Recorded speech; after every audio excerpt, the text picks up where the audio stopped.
In this guide, I'll show you how to fix it when your PS4 is not connecting to the internet.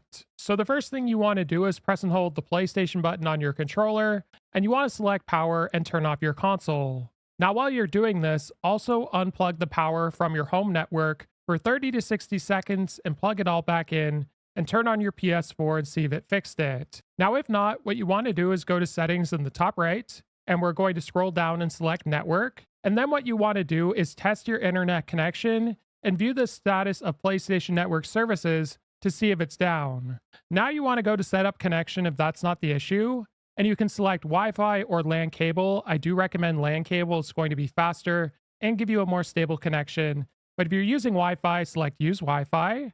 And then we're going to select custom. And then you want to highlight your Wi-Fi network and press the options or start button on your controller.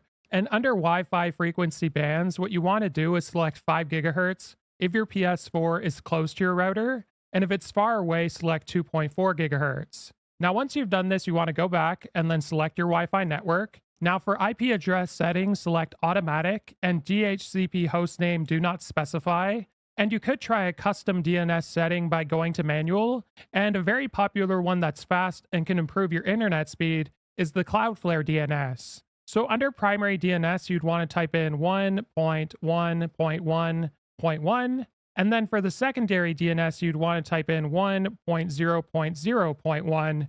And then you'd want to go to next at the bottom. Now, if you don't want to do this, you can press circle on your controller to go back, and then you just want to select automatic and go to automatic MTU settings, do not use proxy server, and test your internet connection. Now, if your internet still isn't working at this point on your PS4, I check your other devices to see if they're working or not, and if they aren't, I contact your ISP to see if there's an issue on that end. If this guide was helpful, like and subscribe, and we'll see you in the next one.